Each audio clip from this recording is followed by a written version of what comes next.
अस्सलाम वालेकुम। आपने इस वीडियो के अंदर हम क्लास 11 की एक्सरसाइज 5.2 के क्वेश्चन 3 से लेकर 11 तक सोल्व करेंगे।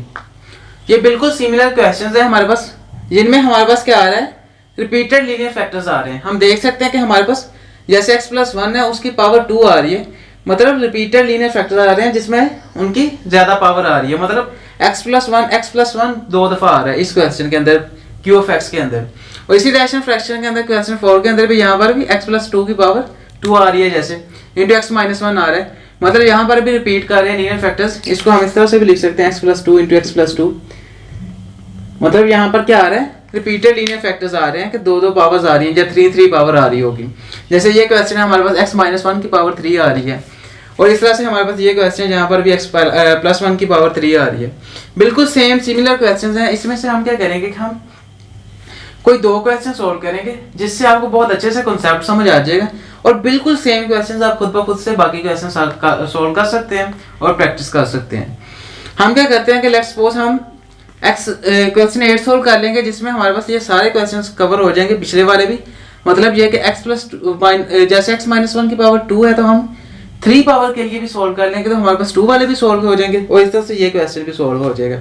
और इसी तरह से हमारे पास यहाँ पर क्या है, ये क्वेश्चन दो थोड़े से डिफरेंट है कि इसमें भी हमारे पास बिल्कुल सेम ही है। वैसे x-1 है, इसको हम x² -1 आ रहा है, इसको भी हम लिख सकते हैं x+1 इंटू x-1 भी लिख सकते हैं। मतलब जिसमें हमारे पास दो नॉन रिपीटेड लीनियर फैक्टर्स आ जाएं, बाकी रिपीटेड लीनियर फैक्टर्स आ रहे हैं जैसे हमारे पास क्या आ रहे हैं। तो इस तरह इन दोनों में से एक क्वेश्चन को सोल्व कर लेंगे। लेट्स सपोज हम क्वेश्चन 11 चलो सोल्व कर लेंगे। 8 और 11 दो क्वेश्चन हम सोल्व कर लेंगे, बाकी आप खुद ब खुद से समझेंगे। आप बिल्कुल कंसेप्ट समझें, बहुत ही आसान क्वेश्चन है, आप खुद से सोल्व कर सकते हैं। इस तरह से आपकी प्रैक्टिस भी होगी। और अगर आपको कोई क्वेश्चन में प्रॉब्लम होगी या आपको कोई कंसेप्ट समझ ना आ रहा होगा तो आप मुझे कमेंट कीजिएगा। मैं कोशिश करूंगा कि जल्द से जल्द आपका रिप्लाई दिया जाए और आपको वो क्वेश्चन भी सोल्व करवाया जाए, उसके अलावा आपका वो कंसेप्ट भी क्लियर करवाया जाए। बाकी इंशाल्लाह आपकी अच्छी तरह से ये जो जब हम ये दो क्वेश्चन सोल्व कर लेंगे तो आप बहुत अच्छे से सभी क्वेश्चन सोल्व करने के काबिल हो जाएंगे। तो हम सबसे पहले स्टार्ट करते हैं, हम अपने क्वेश्चन 8 को सोल्व करते हैं।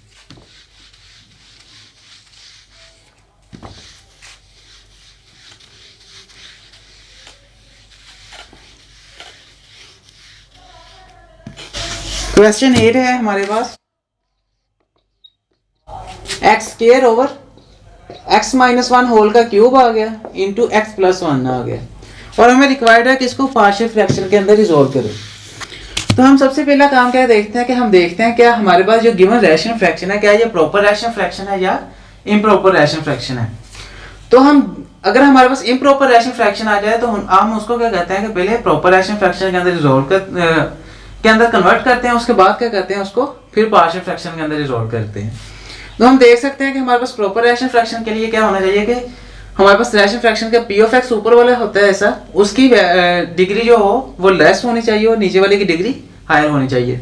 और यहाँ पर हम देख सकते हैं कि हमारे पास ऊपर वाले की डिग्री 2 है और नीचे हमारे पास डिग्री क्या आ रही है 4। जब हम यहाँ पर 3 आ जाएगा x की डिग्री जब इस क्यूब को खोलेंगे, और इसी तरह से यहाँ पर हमारे पास क्या, जब x इसके साथ मल्टीप्लाई होगा तो ये भी हमारे पास 4 डिग्री आ रही है। मतलब तो यहाँ पर हमारे पास हायर डिग्री क्या है, x की 4, और यहाँ पर ऊपर क्या थी डिग्री 2। तो इसका मतलब ये हमारे पास क्या है, प्रॉपर रैशनल फ्रैक्शन। अब हम इसको क्या कर सकते हैं, हमें इम्प्रॉपर रैशनल फ्रैक्शन नहीं है, प्रॉपर है, तो इसको हमें डिवाइड करके प्रॉपर बनाने की जरूरत नहीं है। हम इसको डायरेक्ट ही क्या कर सकते हैं, रिजॉल्व कर सकते हैं। तो अब हम जानते हैं कि जब हमारे पास रिपीटेड लीनियर फैक्टर्स आ जाए तो हम उसको किस तरह से लिखते थे।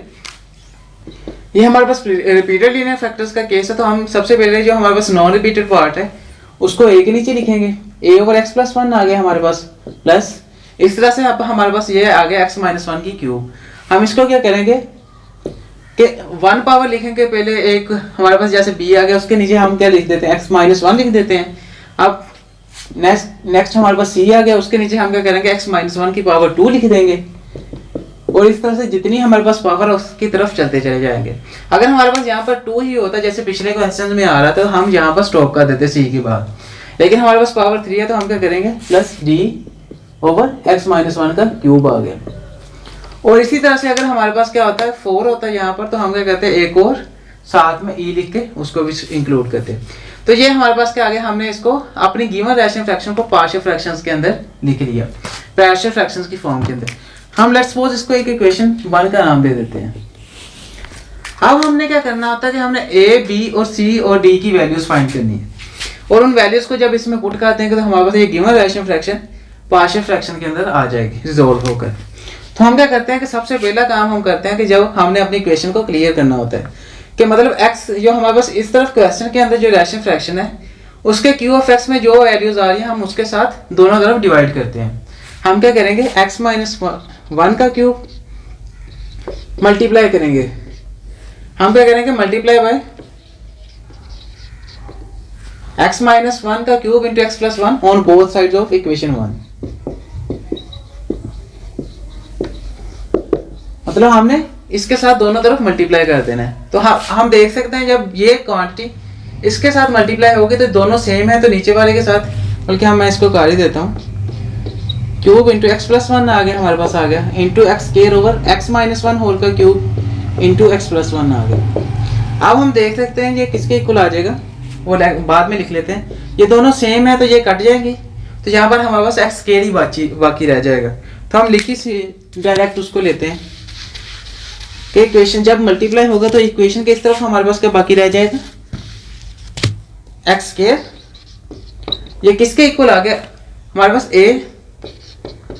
अब हम देख सकते हैं a के नीचे क्या एक्स प्लस 1, जब इसके साथ मल्टीप्लाई होगा तो एक्स प्लस 1 से एक्स प्लस 1 कैंसिल हो जाएगा, तो बाकी हमारे पास क्या रह जाएगा एक्स माइनस 1 का क्यूब रह गया प्लस। अब हमारे पास क्या आ गया b के नीचे हमारे पास क्या एक्स माइनस 1। तो अब हम अगर इसके साथ मल्टीप्लाई करेंगे तो हमारे पास x माइनस 1 की 3 पावर है, उसमें से a कैंसिल हो जाएगी तो 2 पावर रह जाएगी, और बाकी हमारे पास साथ में क्या रह गया x प्लस 1 आ गया इंटू एक्स माइनस 1 की पावर 2 रह गई। एक हमारे पास जो नीचे डिवाइड हो रही थी उसके साथ कैंसिल होगी प्लस c। यहाँ पर भी हमारे पास x माइनस 1 की पावर क्या है 2, जब इसके साथ मल्टीप्लाई होगा तो 2 पावर कट जाएगी और 1 पावर रह जाएगी, बाकी हमारे पास क्या रह जाएगा x माइनस 1 की 1 पावर रह जाएगी और साथ में क्या रह जाएगा x प्लस 1 रह गया। और यहाँ पर हमारे पास d प्लस d, और जब ये x माइनस 1 की क्यूब के साथ मल्टीप्लाई होगा डिवाइड हो रहा है तो हमारे पास जब इसके साथ मल्टीप्लाई होगा तो x माइनस 1 का क्यूब x माइनस 1 के क्यूब के साथ कैंसिल हो जाएगा, बाकी हमारे पास क्या रहेगा x प्लस 1। हम इसको लिख लेते हैं x प्लस 1 रहेगा, हमने इसको इक्वेशन 2 का जैसे नाम दे देते हैं। अब हमने क्या करना होता है, अपनी इक्वेशन को क्लियर कर लिया तो हमारे पास देख सकते हैं हम अब हमने वैल्यूज फाइंड करनी है। तो अब हमारे पास जो लीनियर फैक्टर्स आ रहे हैं जिनकी हमारे पास होल पावर 1 हो, मतलब x प्लस 1 की होल पावर 1 है ना इसकी, इसी तरह से हमारे पास x माइनस 1 की होल पावर भी 1 है। तो हम इनको क्या करते हैं कि हम इनको 0 के इक्वल रखते हैं, तो हमारे पास जो x की वैल्यू आएगी उस इक्वेशन के अंदर पुट करेंगे जहाँ से हमें a b c d में से कोई 2 मिल जाएंगे।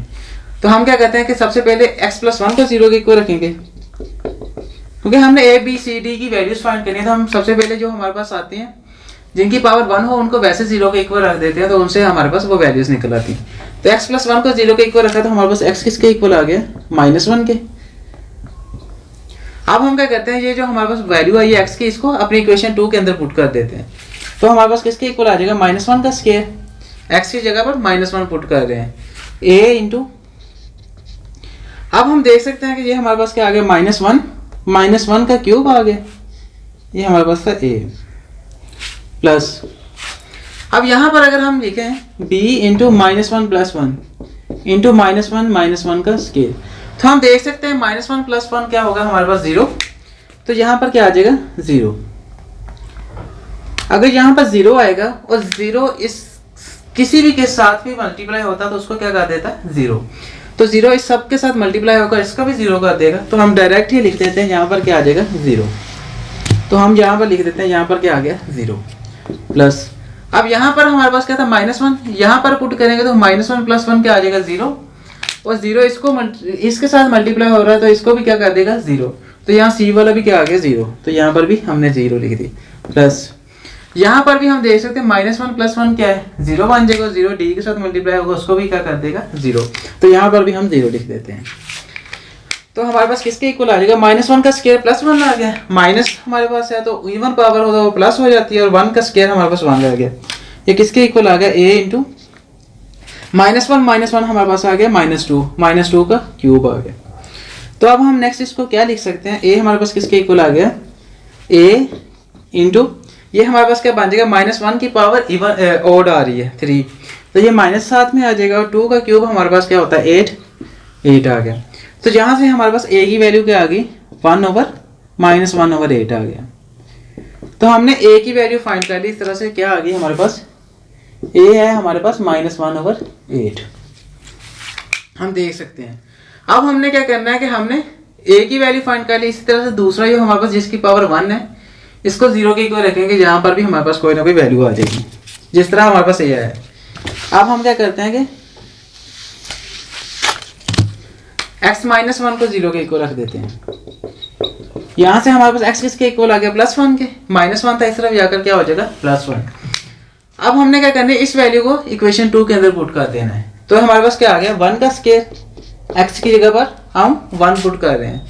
अब यहाँ पर हम देख सकते हैं कि अगर हम 1 पुट करेंगे 1 - 1 क्या बन जाएगा 0, और 0 का क्यूब भी हमारे पास क्या हो गया 0।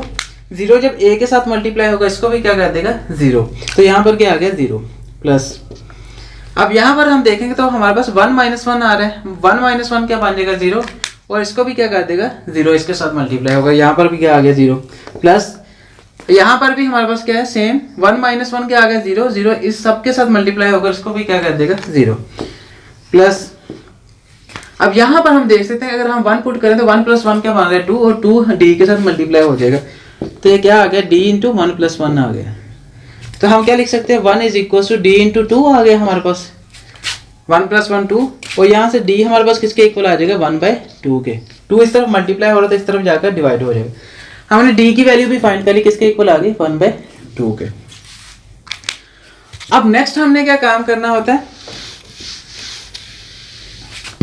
अब हमारे पास जो 1 पावर वाले थे वो तो खत्म हो गए, हमने उनको 0 के इक्वल रख लिया। अब इनको तो हम 0 के इक्वल नहीं रख सकते क्योंकि इसकी तो पावर आ रही है, तो इसको हम किस तरह से सॉल्व करेंगे, हमारे पास स्क्वायर रूट लेने पड़ेगा। इस तरह तो क्यूब भी आ रहा है, तो इस तरह के लिए हम क्या करते हैं कि हम अपनी इस इक्वेशन जो गिवन है इसको थोड़ा सा एक्सपेंड करते हैं और कोएफिशिएंट्स कंपेयर करते हैं। तो हम क्या करते हैं कि अपनी जो गिवन इक्वेशन 2 आई थी हमारे पास, इसको थोड़ा सा और एक्सपेंड कर लेते हैं। तो ये हमारे पास किसके इक्वल आ जाएगा x² = a × अब हम देख सकते हैं कि हमारे पास x-1 का क्यूब आ रहा है। हम इसको अगर ओपन कर लें तो ये हमारे पास किसके इक्वल होगा, हम जानते हैं कि x-1 का क्यूब है। हम इसको किस तरह से ओपन कर सकते हैं, हम इसको ये भी लिख सकते हैं x + -1 होल का क्यूब। तो अब हमारे पास क्या a + b होल के क्यूब का फार्मूला आ जाता है जैसे। तो ये किसके इक्वल होता है हमारे पास a³ + b³ + 3a² b + 3ab²।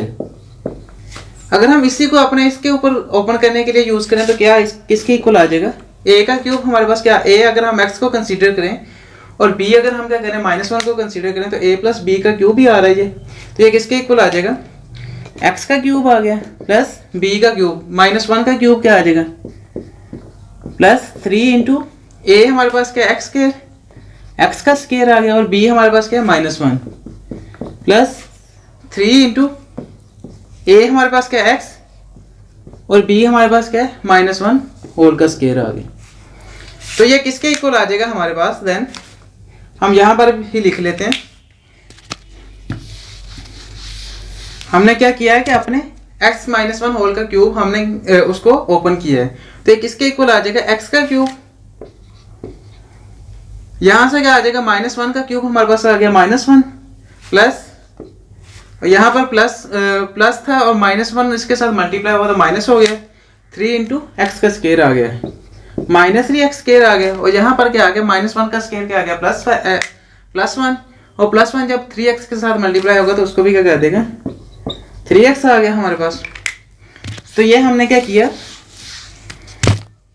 x -1 होल का क्यूब ओपन कर लिया प्लस b × x + 1 आ गया हमारे पास, और यहाँ पर क्या आ रहा है x -1 होल का स्क्वायर, a - b होल का स्क्वायर किसके इक्वल होता है a² + b² - 2ab।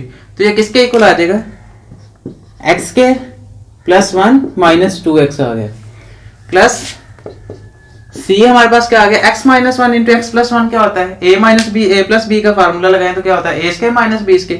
तो ये किसके इक्वल आ जाएगा x² - 1 आ जाएगा प्लस, अगर हम d को भी अंदर मल्टीप्लाई करते हैं तो क्या आ जाएगा dx + d आ जाएगा।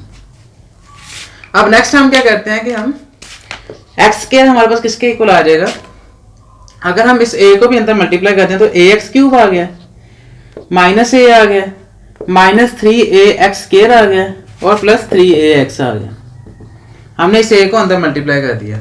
और यहाँ पर प्लस अगर हम b हम वैसे लिख लेते हैं और यहाँ पर क्या करते हैं कि x प्लस 1 को भी अंदर मल्टीप्लाई कर देते हैं। तो जब x इस x के साथ x स्क्वायर के साथ मल्टीप्लाई होगा तो हमारे पास x क्यूब बन जाएगा। x पहले इन सब टर्म्स के साथ मल्टीप्लाई होगा, प्लस 1 उनके साथ उन सब टर्म्स के साथ मल्टीप्लाई होगा, तो x क्यूब बन जाएगा हमारे पास, प्लस x बन गया। और इसी तरह से हमारे पास क्या आ गया, minus 2x square plus x square आ गया, और जब प्लस 1 माइनस 2x आ गया, प्लस अब c को भी अंदर मल्टीप्लाई करते हैं, cx स्क्वायर माइनस c आ गया और प्लस dx प्लस d आ गया हमारे पास। अब हमने क्या कर लेना है, ये हमारे पास इक्वेशन 2 थी।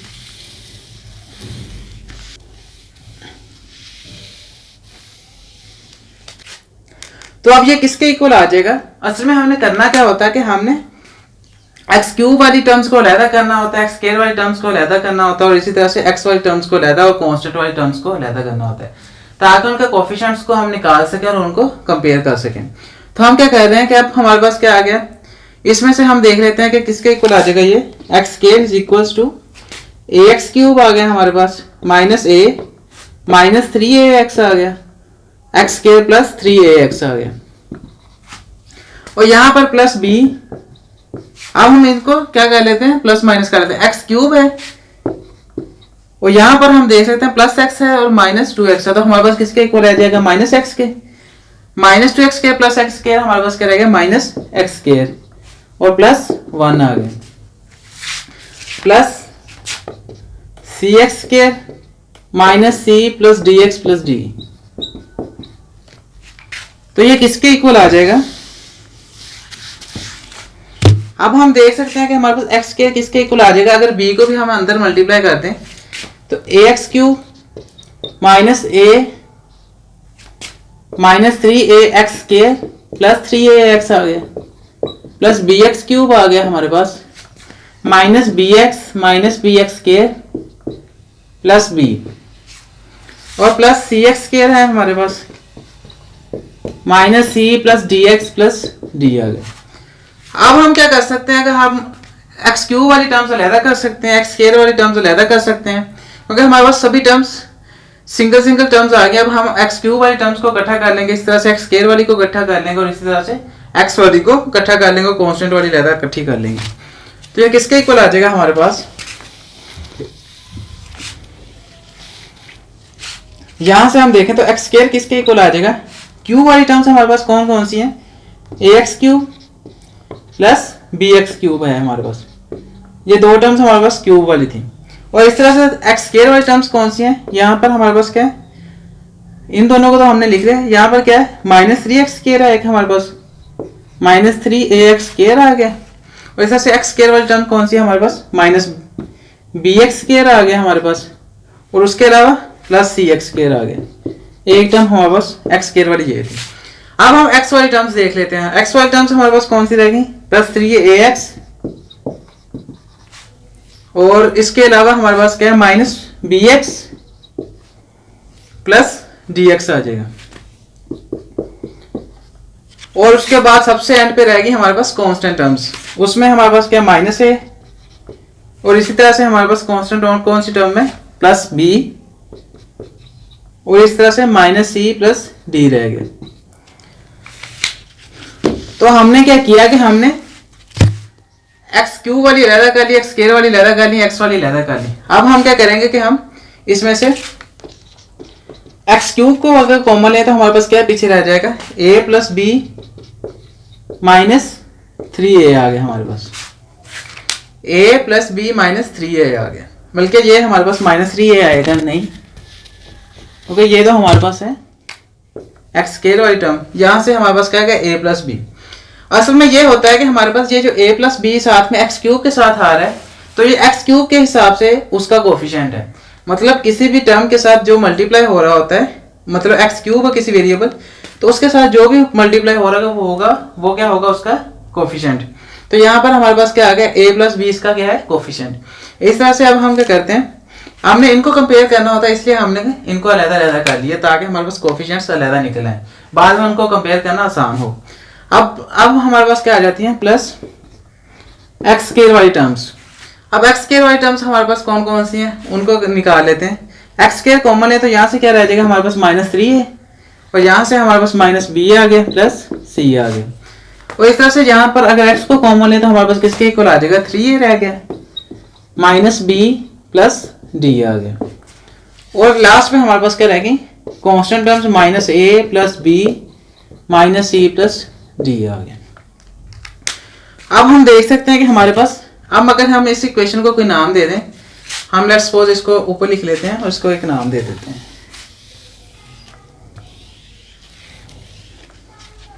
ये हमारे पास कौन सी टर्म इक्वेशन है, एक्स स्क्वायर किसके इक्वल आ गया, x cube into a plus b है हमारे पास, प्लस एक्स स्क्वायर -3 है -b प्लस c आ गया हमारे पास, plus x into 3a minus b plus d आ गया है हमारे पास। और लास्ट पे क्या है plus -a plus b minus c plus d है हमारे पास। अगर हम इस इक्वेशन को नाम दे दें, जैसे लेट्स सपोज हम इसको इक्वेशन 3 कह देते हैं। अब हमारे पास क्या आ गया, कोफिशिएंट्स सभी टर्म्स के साथ आ गए। हम देख सकते हैं कि इसके साथ क्या है हमारे पास a प्लस बी है कोफिशिएंट, इसका कोफिशिएंट हमारे पास क्या एक्स स्क्वायर के साथ क्या मल्टीप्लाई हो रहा है, मतलब जो भी कांस्टेंट हमारे पास आ रहे हैं वो क्या होंगे उसके कोफिशिएंट्स। तो ये एक्स स्क्वायर का कोफिशिएंट हमारे पास क्या है -3 माइनस बी प्लस सी, -3a माइनस बी प्लस सी। इस तरह एक्स का ये कोफिशिएंट और इस तरह से ये कांस्टेंट है एक्स नॉट का कोफिशिएंट, मतलब एक्स की पावर 0 का, और एक्स की पावर 0 क्या होती है 1, इसलिए उसको लिखने की जरूरत नहीं है, यहाँ पे साथ में 1 आ ही रहा है। तो असल में ये कांस्टेंट क्या होते हैं एक्स की पावर 0 के कोफिशिएंट्स, एक्स की पावर 1 के बाद एक्स की पावर 0 के कोफिशिएंट्स। हम किस तरह से कंपेयर करते हैं कि हम सबसे पहले अपनी हायर पावर जो हमारे पास हो, जैसे इसमें हम सबसे हायर पावर के x की पावर 3 आ रही है, तो सबसे पहले हायर पावर के कोफिशिएंट्स कंपेयर करते हैं, वहां से हमारे पास किसी ना किसी a b c d में से किसी एक की वैल्यू आ जाएगी। उसके बाद हमें और चाहिए होगा कांस्टेंट को, किसी और की वैल्यू चाहिए होगी तो हम उससे लेस पावर को कंपेयर करेंगे। तो उसके बाद क्या आ जाएगा फिर एक्स स्क्वायर की पावर्स को कंपेयर करेंगे। तो सबसे पहले हम क्या करते हैं एक्स क्यूब की पावर को कंपेयर करते हैं, कंपेयर, बल्कि इस तरह से कर लेते हैं कि हम सभी के, बल्कि हम इस तरह से कर लेते हैं इसको, compare coefficients of x cube, कि हम एक्स क्यूब वाली टर्म्स के कोफिशिएंट्स को कंपेयर कर लेते हैं। अब हमारे पास हम देख सकते हैं कि इस तरफ हमारे पास कोई कोफिशिएंट है एक्स क्यूब जिसमें हो, कोई भी ऐसी टर्म नहीं है लेफ्ट साइड पे कि जिसके साथ एक्स क्यूब हो, तो हम इसकी जगह पर क्या लिख लेते हैं 0। तो यहाँ पर क्या आ जाएगा हमारे पास 0, क्योंकि एक्स क्यूब वाली यहाँ पर कोई टर्म ही नहीं है। तो यहाँ पर क्या आ गया, अब x इस तरफ अगर हम देखें तो एक्स क्यूब की टर्म्स के साथ कौन से कोफिशिएंट्स आ रहे हैं a प्लस बी, तो ये आ गया a प्लस बी। तो यहाँ से हमें एक इक्वेशन मिल गई a plus b is equal to 0। अब हमारे पास a की वैल्यू है -1/8, तो अगर हम उसको पुट कर दें तो -1/8 प्लस b आ गया हमारे पास, किसके इक्वल आ गया 0 के। तो यहाँ से b की वैल्यू हमें मिल गई, b किसके इक्वल आ गया अगर इस तरफ -1/8 और इस तरफ जाकर +1/8 बन जाएगा, तो b हमारे पास किसके इक्वल आ गया 1/8। तो हमने क्या कर लिया, b की वैल्यू फाइंड कर ली 1/8। अब इसी तरह से अगर हमने a b और d की वैल्यूज फाइंड कर ली, अब हमारे पास रह गया c। तो हमने जैसे हमारे पास हमने एक्स क्यूब किया था कोफिशिएंट्स को कंपेयर, इस तरह से उससे एक लेस पावर मतलब एक्स स्क्वायर के कोफिशिएंट्स को आप कंपेयर करेंगे। तो यहाँ पर अब हम क्या कर लेते हैं कोफिशिएंट्स ऑफ एक्स स्क्वायर। तो इस तरफ एक्स स्क्वायर हमारे पास क्या है लेफ्ट हैंड साइड पे, इसके साथ कोफिशिएंट क्या आ रहा है 1, और यहाँ पर हमारे पास क्या कोफिशिएंट्स एक्स स्क्वायर वाले टर्म्स के -3 है -b प्लस c। अब हम जानते हैं हमारे पास a और b दोनों की वैल्यूज हैं, तो हम c की इजीली फाइंड कर सकते हैं। -3 इंटू a हमारे पास किसके इक्वल है -1/8 के, माइनस b हमारे पास क्या है 1/8 प्लस c आ गया। तो ये किसके इक्वल आ जाएगा 1 is equal to minus minus plus बन जाएगा 3/8 आ गया, -1/8 आ गया प्लस c बन गया। और अगर हम इसको क्या कर लें इस तरफ ले आए तो c हमारे पास किसके इक्वल आ जाएगा, ये 1 था, तो ये हमारे पास क्या +3/8 थी, तो इस तरफ आकर -3/8 बन जाएगी। और यहाँ पर क्या आ जाएगा, -1/8 था तो इस तरफ आएगा तो +1/8 बन जाएगा। अब हम क्या कर ले, एलसीएम ले लें तो हमारे पास क्या आ गया 8, और अगर हमारे पास इसको इससे डिवाइड करें तो हमारे पास क्या आ गया, उसको मल्टीप्लाई करें ऊपर 8 - 3 + 1 आ गया। तो ये किसके इक्वल आ गया, 8 + 9 6/8, C 6/8 आ गया। तो इसको अगर हम 2 पे डिवाइड कर दें तो 3/4 आ गया। तो C की वैल्यू हमारे पास किसके इक्वल आ गई, 3/4। तो इस तरह से हमने सिंपली क्या किया, A B C D की वैल्यूज अपने कोफिशिएंट्स को कंपेयर करके फाइंड कर ली। अगर हमें एक और वेरिएबल इंक्लूड होता है हमारे पास, जैसे E होता, और अगर हमें उसकी भी जरूरत होती तो हम क्या कहते हैं, इस लेस पावर, अब इसके नेक्स्ट क्या कहते हैं, एक्स वालों को कंपेयर कर लेते, और इस तरह से अगर और होता तो हम क्या कर लेते, कांस्टेंट वालों को कंपेयर कर लेते। लेकिन अगर हमें अपने A B C D की वैल्यूज जैसे चाहिए थी वो मिल गई, तो हमें और करने की जरूरत ही नहीं है। तो अब हम क्या कर लेते हैं, हमने वैल्यूज फाइंड कर ली। अब हमने ए बी सी डी को सिंपली इसके इक्वेशन 1 के अंदर पुट कर देंगे तो हमारे पास गिवन जो रैशनल फ्रैक्शन है वो पार्शियल फ्रैक्शन के अंदर रिजॉल्व हो जाएगी।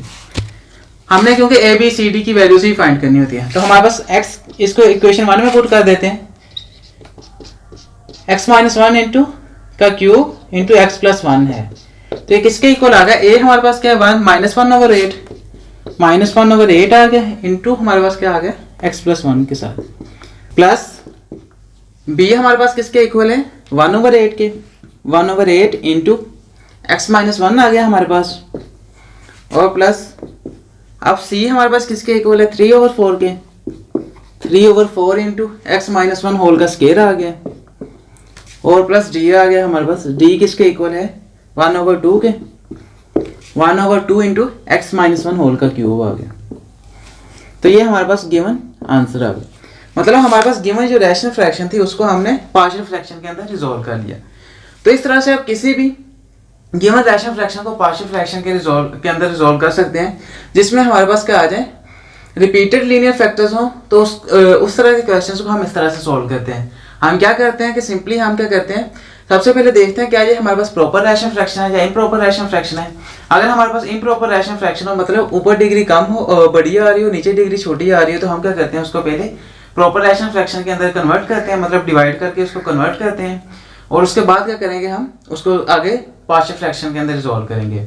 तो उससे रिलेटेड एक क्वेश्चन भी हम आगे क्वेश्चन 12 दिया गया है उससे रिलेटेड, जिसमें हम पार्शियल फ्रैक्शन को रिजॉल्व करेंगे, वो हम अपनी नेक्स्ट वीडियो के अंदर देखेंगे। ओके, तो हम क्या करते थे, यहाँ पर हमने क्या देखा कि हमारे पास गिवन रैशनल फ्रैक्शन जो थी हमारी वो प्रॉपर रैशनल फ्रैक्शन थी, मतलब ऊपर डिग्री स्मॉलर थी 2 थी, और नीचे हमारे पास क्या डिग्री आ रही है 3, इसकी x³ आ जाएगा, और जब x इससे मल्टीप्लाई होगा तो x की पावर 4 बन जाएगा, मतलब नीचे डिग्री हमारे पास 4 है, ऊपर 2 है, तो मतलब हमारे पास क्या है प्रॉपर रैशनल फ्रैक्शन। तो इसको हम क्या कहते हैं कि सिंपली हमने क्या करना होता है कि a/x जो हमारे पास क्या हो, नॉन रिपीटेड लीनियर फैक्टर हो, हम उसको वैसे लिख लेते हैं। उसके बाद हम क्या करते हैं, जो रिपीटेड लीनियर फैक्टर्स होते हैं उनकी 1 पावर 2 पावर 3 पावर इस तरह से लिखते चले जाते हैं B C D के नीचे, और अगर हमारे पास 4 पावर होती है तो साथ में एक और आ सकता है। तो उसके बाद हमने सिंपली क्या करना होता है कि जो नीचे है रैशनल फ्रैक्शन के Q(x), इसके साथ दोनों तरफ मल्टीप्लाई कर देते हैं, तो हमारे पास एक सिंगल लाइन की फॉर्म में तकरीबन आ जाएंगी ये रैशनल फ्रैक्शंस। उसके बाद हम क्या करेंगे कि A और B C D की वैल्यूज हमने फाइंड करनी है। तो हम क्या करेंगे कि सबसे पहले जो लीनियर फैक्टर्स की पावर हमारे पास होल पावर 1 आ रही है, जैसे इसकी पावर होल पावर 1 है और इसकी पावर होल पावर 1 आ रही है, तो इनको 0 के इक्वल पुट रखते जाएंगे, और हमारे पास A B C D में से कोई 2 वैल्यूज आ जाएंगी। जैसे इन दोनों को रखा तो हमारे पास 2 वैल्यूज आ गई। अब नेक्स्ट हमने वैल्यूज पुट करनी थी, तो फाइंड करनी थी, तो हमने क्या किया, कोफिशिएंट्स कंपेयर कर लिए। उसके लिए हमने इक्वेशन को एक्सपेंड किया और वहां से हमने अपने कोफिशिएंट्स को निकाल लिया। x³ वाली टर्म्स अलहदा कर लिया, x² वाली टर्म्स अलहदा कर ली, कांस्टेंट वाली अलहदा कर ली, इसी तरह से x वाली अलहदा कर ली, और वहां से हमने क्या कर लिया, कोफिशिएंट्स निकाल लिए और बाद में उनको कंपेयर किया, तो हमारे पास क्या आ गया, 2 इक्वेशंस की फॉर्म में आ गई। तो वहां से हमने क्या कर लिया, अपनी जो बाकी रह गए थे हमारे पास A B C D में से उनकी वैल्यूज फाइंड कर ली। तो इस तरह से आप जब वैल्यूज सभी फाइंड कर लेंगे, उसको क्या कर देंगे, अपनी इक्वेशन गिवन इक्वेशन जो थी हमारे पास 1 उसके अंदर पुट कर देंगे, तो हमारे पास क्या आ जाएगा, पार्शियल फ्रैक्शन के अंदर रिजॉल्व होकर आंसर आ जाएगा। तो अब हम करते हैं क्वेश्चन 12 इससे रिलेटेड।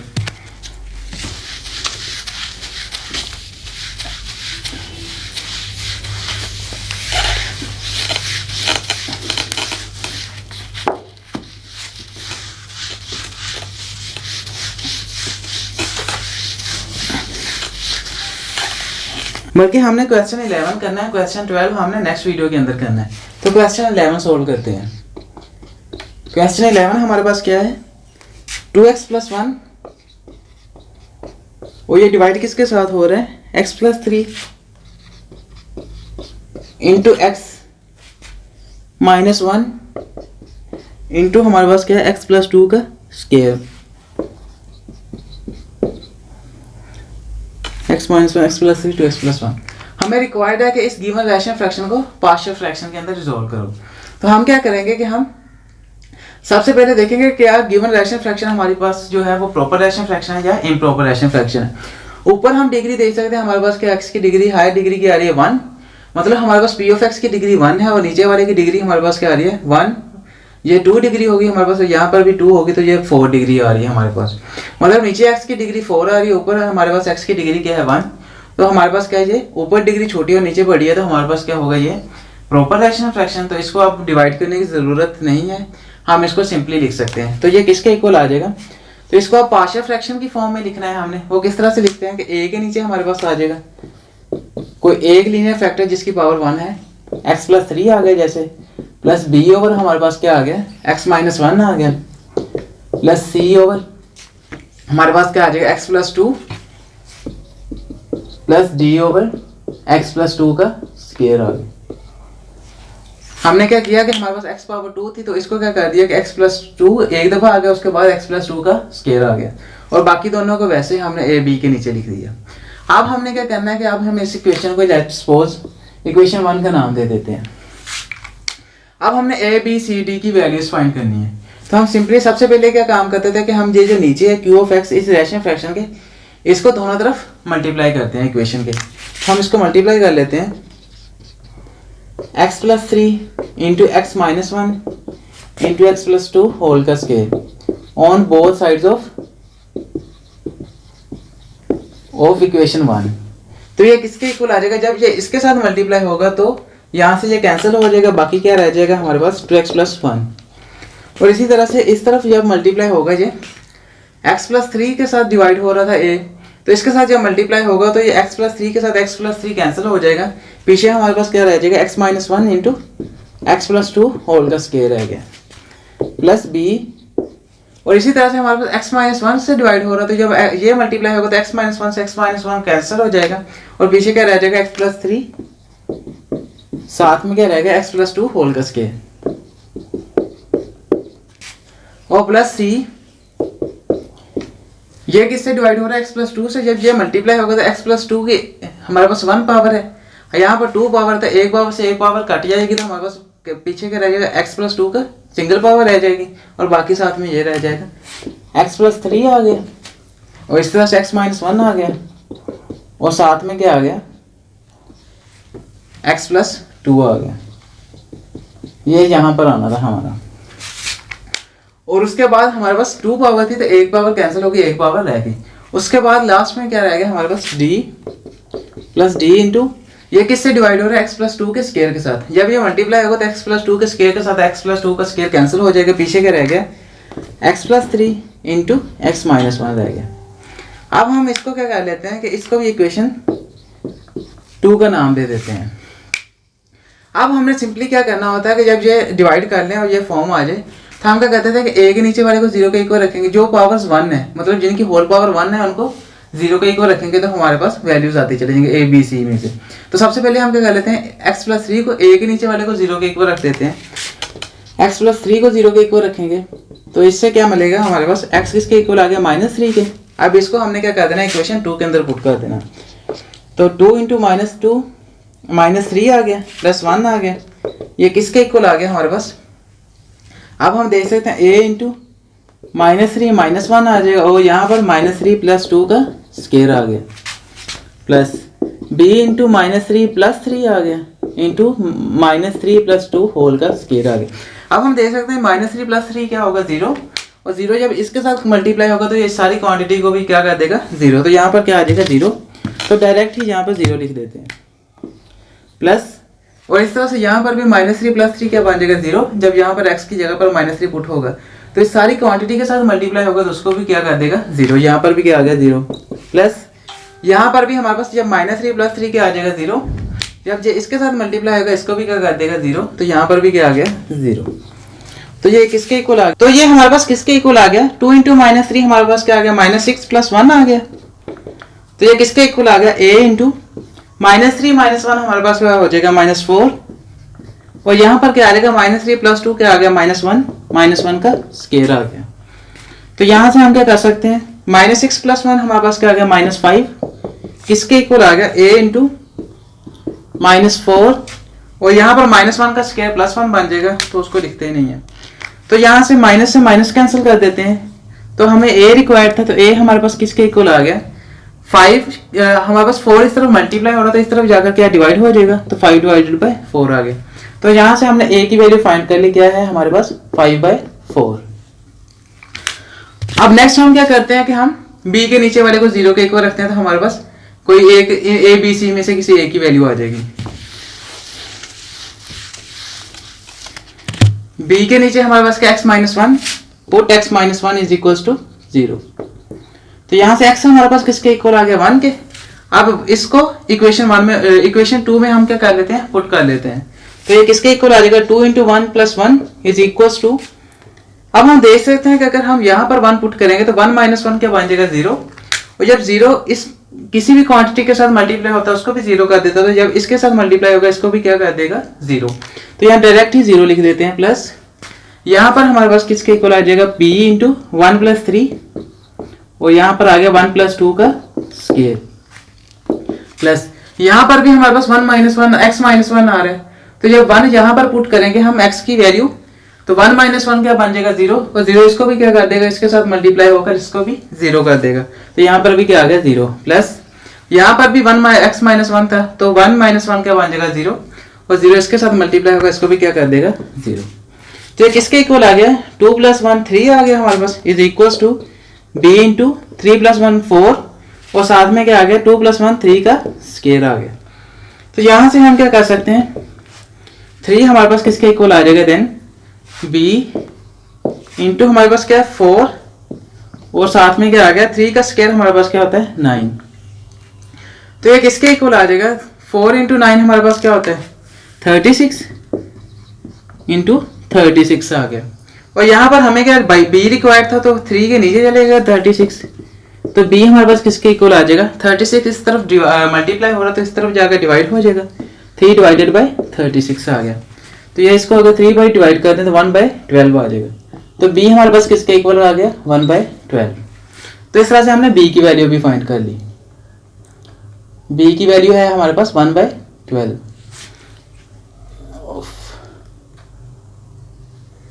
नेक्स्ट हम क्या फाइंड करते हैं, अब c के नीचे वाले को 0 के इक्वल रखेंगे।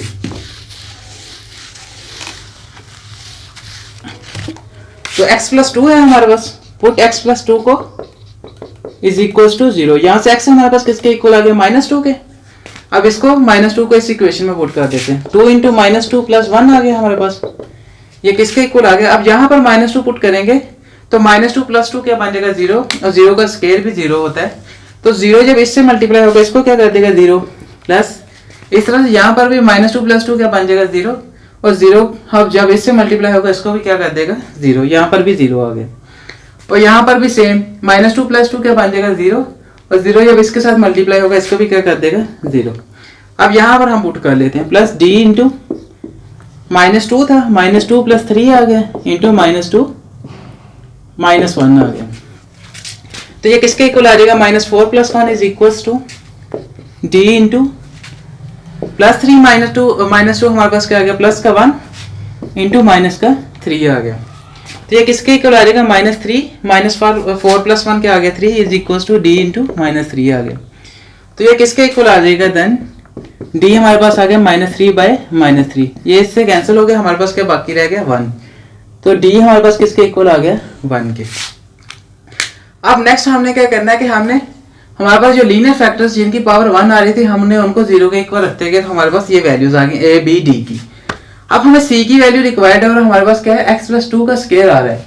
अब हम क्या कर सकते हैं कि अब हमारे पास कोई और टर्म नहीं है, अब हमें इसके लिए क्या करना पड़ेगा, नेक्स्ट हमें कोफिशिएंट्स को कंपेयर करना पड़ेगा। तो उसके लिए हम क्या करते थे कि हम अपनी जो हमारे पास ये इक्वेशन 2 है इसको क्या करेंगे एक्सपेंड करेंगे और इसमें से एक्स क्यूब वाली अलहदा करेंगे, एक्स स्क्वायर वाली अलहदा करेंगे, एक्स वाली अलहदा करेंगे और कांस्टेंट टर्म्स अलहदा करेंगे। तो हम क्या कर लेते हैं, इस इक्वेशन 2 को एक्सपेंड कर लेते हैं ताकि हमारे पास कोफिशिएंट्स निकल आए और उन कोफिशिएंट्स को क्या करें फिर हम कंपेयर करके अपने सी की वैल्यू भी फाइंड कर लें। तो अब हम क्या कर सकते हैं, 2x + 1 हमारे पास किसके इक्वल आ जाएगा। अब हम देख सकते हैं a × x - 1 आ गया हमारे पास और यहाँ पर x + 2 का स्क्वायर आ रहा है। तो हम क्या करेंगे, इस स्क्वायर को ओपन करें तो किसके इक्वल आ जाएगा, a + b होल का स्क्वायर का फार्मूला क्या होता है, a² + 2ab + b²। तो इसको वहां पर लगा देते हैं, तो a का स्क्वायर x² आ जाएगा प्लस b का स्क्वायर 4 आ जाएगा प्लस 2ab हमारे पास क्या आ गया 4x, 2 × 2x हमारे पास क्या आ गया 4x प्लस b × x + 3 और यहाँ पर भी x + 2 का स्क्वायर आ गया तो वो क्या आ जाएगा x² + 4 + 4x आ गया प्लस c × अब यहाँ पर क्या है हमारे पास x + 3 इसके साथ मल्टीप्लाई हो रहा है, तीनों के साथ आपस में मल्टीप्लाई हो रहे हैं। पहले हम किसी दो को मल्टीप्लाई कर देते हैं, उसके बाद इस दूसरे को मल्टीप्लाई कर देते हैं। लेट्स सपोज हम x + 3 को x - 1 के साथ मल्टीप्लाई कर लेते हैं पहले। तो ये x पहले इसके साथ मल्टीप्लाई होगा, x के साथ फिर -1 के साथ होगा, फिर 3 मल्टीप्लाई होगा, फिर क्या होगा 3 - 1 के साथ मल्टीप्लाई होगा। तो ये किसके इक्वल आ जाएगा, x के साथ मल्टीप्लाई होगा तो हमारे पास क्या आ गया x² -x आ गया हमारे पास। जब x इस -1 के साथ मल्टीप्लाई होगा प्लस 3x आ जाएगा, -3 आ गया और साथ में क्या आ गया x + 2 आ गया। और इस तरह से प्लस d × यहाँ पर भी इसको मल्टीप्लाई कर लेते हैं तो ये हमारे पास किसके इक्वल आ जाएगा x² -x प्लस 3x -3। अब हमने नेक्स्ट क्या करना है,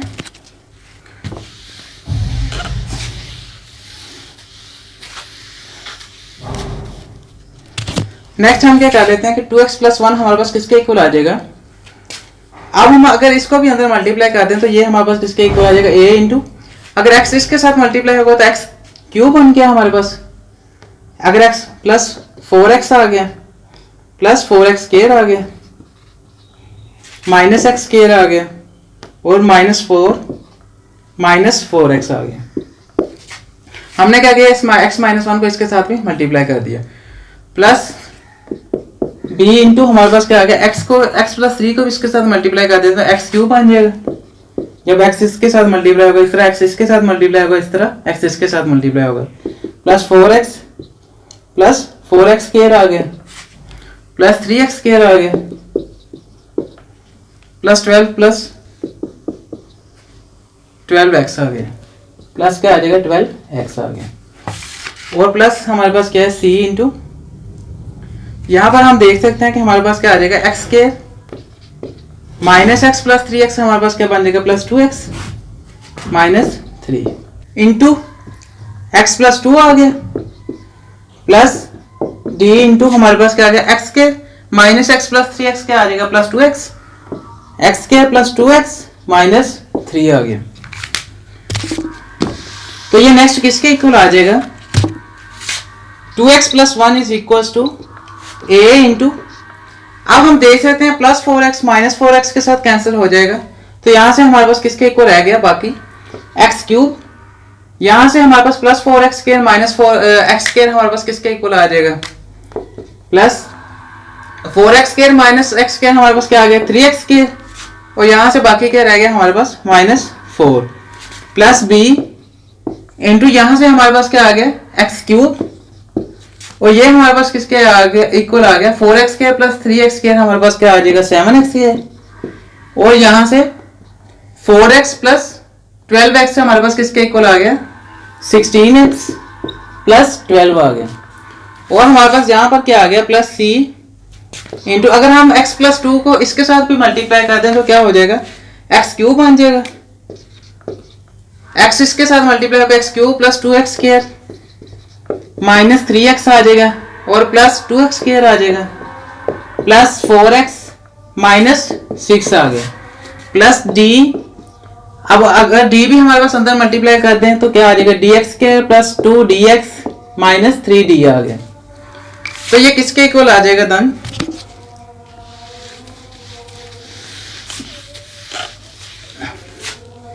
नेक्स्ट हम क्या कर लेते हैं कि 2x + 1 किसके इक्वल आ जाता है, अगर हम इस a को भी अंदर मल्टीप्लाई करते हैं ए एक्स क्यूब बन जाएगा प्लस 3ax स्क्वायर बन गया माइनस 4a आ गया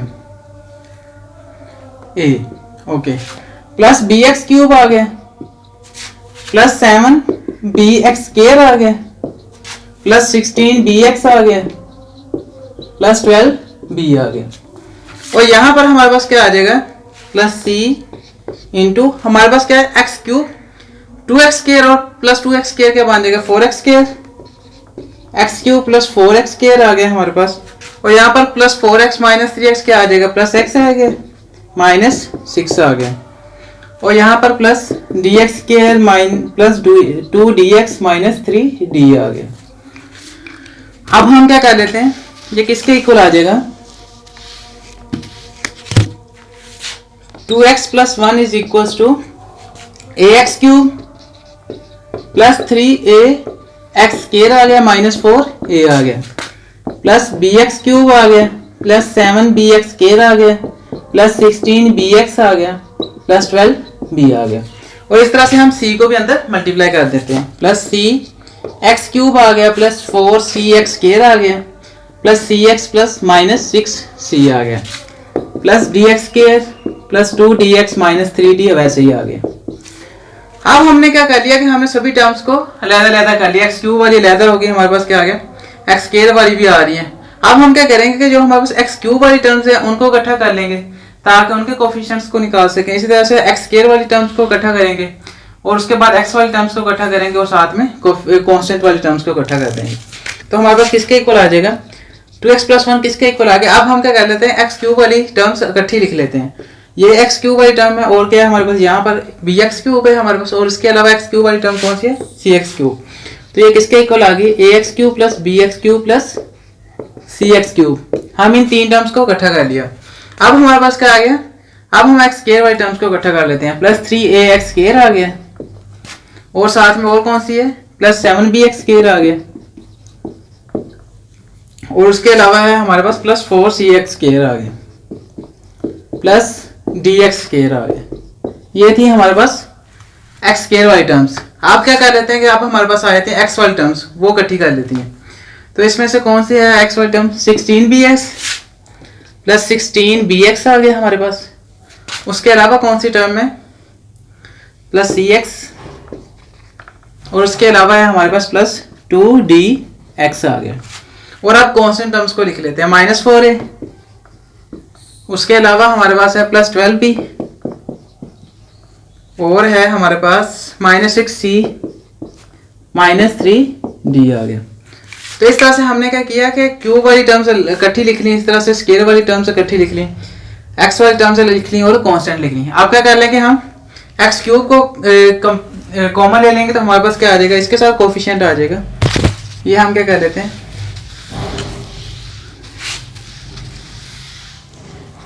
हम क्या कहते हैं अपनी इस टर्म में से 2x प्लस 1 हमारे पास इक्वल आ गया किसके। अगर हम इसमें से एक्स क्यूब को कॉमन ले लें तो ये हमारे पास किसके इक्वल आ जाएगा a प्लस बी प्लस सी आ जाएगा। और इसी तरह से अब हम क्या कर लेते हैं प्लस एक्स स्क्वायर को कॉमन ले लेते हैं तो ये हमारे पास किसके इक्वल आ जाएगा 7b plus 4c plus d आ गया। और इसी तरह से हमारे पास क्या आ जाता है अगर एक्स वाली टर्म्स को इकट्ठा कर लें तो प्लस एक्स क्या आ गया हमारे पास 16b प्लस c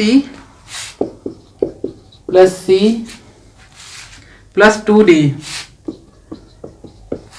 और अब हमारे पास कौन सी टर्म्स रहेगी ये टर्म्स बाकी रहेगी तब इनको लहदा से लिख लेते हैं प्लस -4a आ गया प्लस 12b आ गया -6c -3d आ गया। अब ये नेक्स्ट हमारे पास किसके इक्वल आ जाएगा। अब हमने क्या करना है कि हमने x cube x square x और एक्स कॉन्स्टेंट्स के साथ क्या कर लिया कि उनके कोफिशिएंट्स को निकाल लिया। मतलब एक्स क्यूब के साथ ये जो है इसका क्या कोफिशिएंट होगा, इस तरह एक्स स्क्वायर के साथ ये उसके कोफिशिएंट्स आ गए। अब हम क्या कर लेंगे हमने जब कोफिशिएंट्स को फाइंड कर लिया अब इनको कंपेयर कर लेंगे। हम इस इक्वेशन को लेट्स सपोज हम नाम दे देते हैं इक्वेशन 3 का। जैसे हम क्या कर लेते हैं कि इक्वेशन 3 में से कोफिशिएंट्स को कंपेयर कर लेते हैं। कोफिशिएंट्स किस तरह से कंपेयर करते थे हम सबसे पहले हायर पावर वाले के कोफिशिएंट्स कंपेयर करेंगे।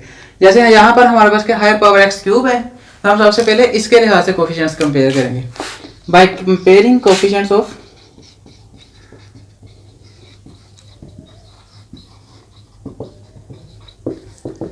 X cube.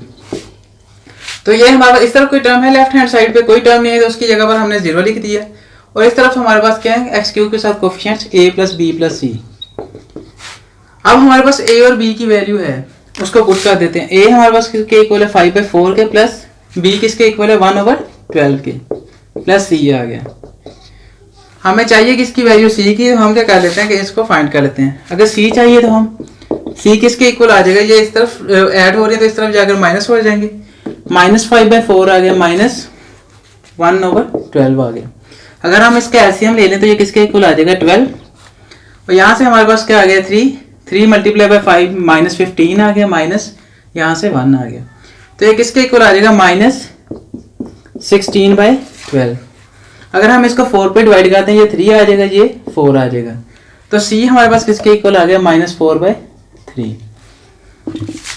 तो इस तरह से हमने a, b, c और d की वैल्यूज फाइंड करनी जो हमें रिक्वायर्ड थी। अब हमने सिंपली क्या करना है कि हमें वैल्यूज मिल गई हैं तो हमने इसको इक्वेशन 1 में पुट कर देना। तो हमारे पास जो गिवन रैशनल फ्रैक्शन है वो पार्शियल फ्रैक्शन के अंदर रिजॉल्व होकर आ जाएगी। हमने सिंपली करना क्या था, a, b, c, d की वैल्यूज फाइंड करनी थी, वो जो हमने कर ली है। तो अब हम इसको इक्वेशन 1 में पुट कर देते हैं।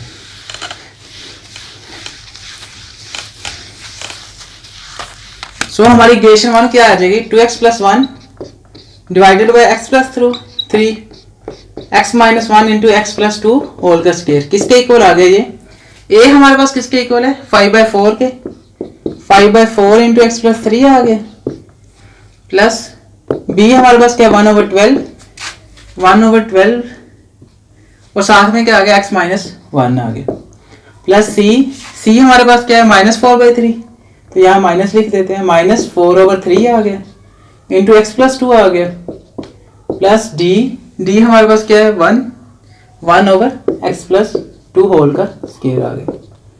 तो ये हमारे पास जो गिवन रैशनल फ्रैक्शन थी जिसमें हमारे पास रिपीटेड लीनियर फैक्टर्स आ रहे थे, इसको हमने क्या कर लिया कि हमने अपने पार्शियल फ्रैक्शन के अंदर रिजॉल्व कर लिया। मतलब हमने इन सिंगल रैशनल फ्रैक्शंस के सम के तौर पर लिख लिया। इस तरह आप किसी भी रैशनल फ्रैक्शन को जिसमें हमारे पास रिपीटेड लीनियर फैक्टर्स आ रहे हो इसी तरह से सॉल्व कर सकते हैं। जो आपने हमारे पास जो बाकी के क्वेश्चन है इस 3 से लेकर 12 के दरमियान में बिल्कुल इसी तरह से आप बिल्कुल इसी कॉन्सेप्ट से उनको सोल्व कर सकते हैं इजीली। अगर आपको आप उन क्वेश्चंस को सोल्व करें, अगर आपको कोई प्रॉब्लम आ रही होगी तो आप मुझे कमेंट करें, मैं कोशिश करूंगा कि जल्द से जल्द आपका कॉन्सेप्ट भी क्लियर करवाया जाए और आपको वो क्वेश्चन भी सोल्व करवाया जाए। और अगर आपको इस वीडियो से रिलेटेड कोई क्वेश्चन हो तो आप कमेंट कर सकते हैं, मैं कोशिश करूंगा कि जल्द से जल्द आपको रिप्लाई दिया जाए। और अगर आपको ये वीडियो पसंद आई हो तो इस वीडियो को लाजमी लाइक कीजिएगा और हमारे चैनल को लाजमी सब्सक्राइब कीजिएगा ताकि जैसे नई वीडियोस अपलोड होती है आप जल्द से जल्द उन वीडियोस को देखते जाएं। अब अपनी नेक्स्ट वीडियो के अंदर हम क्वेश्चन 12 एक्सरसाइज 5.2 का जो हमारे पास एक रह गया उसको सोल्व करेंगे। उस वीडियो का लिंक इसी वीडियो के डिस्क्रिप्शन के अंदर प्रोवाइड कर दिया गया है, आप वहां से जाकर देख सकते हैं। Thank you so much for watching, मिलते हैं नेक्स्ट वीडियो के अंदर। अल्लाह हाफिज़।